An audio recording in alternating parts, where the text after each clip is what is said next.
জিয়া মুক্তিযুদ্ধে গৌরবময় ভূমিকার প্রতিদান প্রত্যাশা না করে কুমিল্লা সেনানিবাসে ব্রিগেড কমান্ডার হিসেবে যোগ দেন। আত্মনিয়োগ করেন দেশপ্রেমের চেতনায় সেনাবাহিনী গড়ে তুলতে। 72 সালে জিয়া কর্নেল, পরে ব্রিগেডিয়ার এবং এই বছরই তিনি ডেপুটি চিফ অব স্টাফ হিসেবে দায়িত্ব লাভ করেন। মুক্তিযুদ্ধে অসীম সাহসিকতার জন্য জিয়া ভূষিত হন বীর উত্তম পদকে।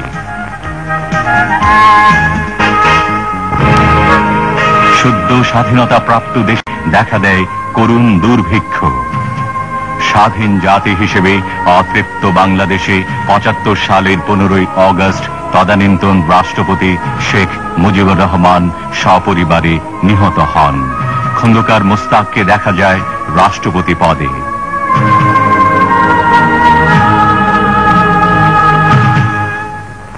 মেজর জেনারেল জিয়াকে নিযুক্ত করা হয় সেনাবাহিনীর প্রধান হিসেবে। 3রা নভেম্বর ব্রিগেডিয়ার খালেদ মোশাররফের নেতৃত্বে এক সামরিক অভ্যুত্থানে খন্দকার মোস্তাক ক্ষমতাচ্যুত হন। বিচারপতি সাইম হন রাষ্ট্রপতি। জেনারেল জিয়াকে করা হয় গৃহবন্দী। এক চরম অরাজকতার সৃষ্টি হয়। জেগে ওঠে সিপাহী জনতা।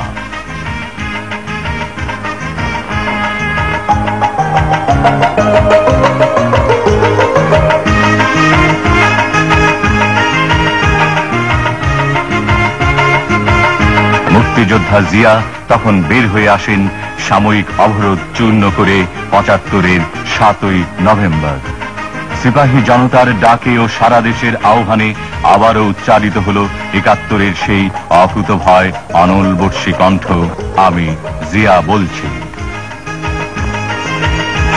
এক ঐতিহাসিক প্রয়োজনে, জাতির কাঙ্ক্ষিত আবেদনে বিপ্লবের ক্রান্তিকালে জিয়া বিচারপতি সাইমকে প্রেসিডেন্ট পদে আসীন রেখে নিজ কাঁধে তুলে নেন যুদ্ধোত্তর বাংলাদেশের নবজাগরণের দায়িত্বভার উপপ্রধান সামরিক আইন প্রশাসক হিসেবে।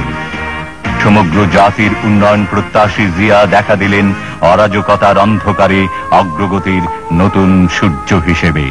টেকনাফ থেকে তেতুলিয়ায় শুরু হলো কোটি কোটি মানুষের মধ্যে ব্যাপক কর্মচাঞ্চল্য।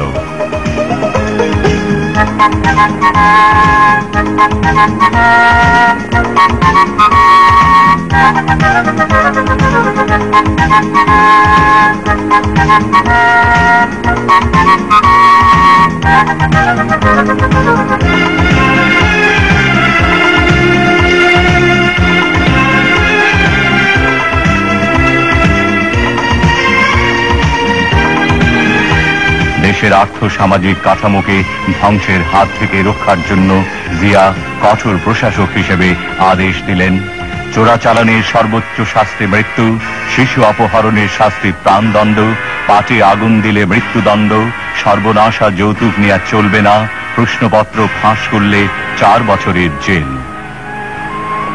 নদীমাতৃক বাংলাদেশের মরণ ফাঁদ হয়ে দেখা দিল ভারতের ফারাক্কা বাঁধ।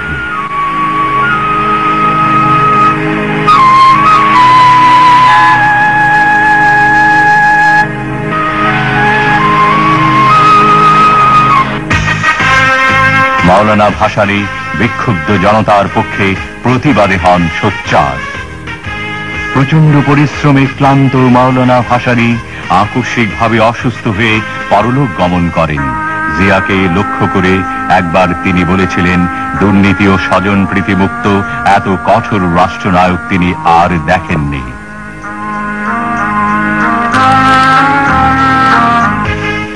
দেশনায়কের সুখ ও স্বাচ্ছন্দ্য ত্যাগ করে জিয়া শক্ত কোদালকে হাতিয়ার মনে করে নেমে পড়লেন গ্রাম বাংলায়।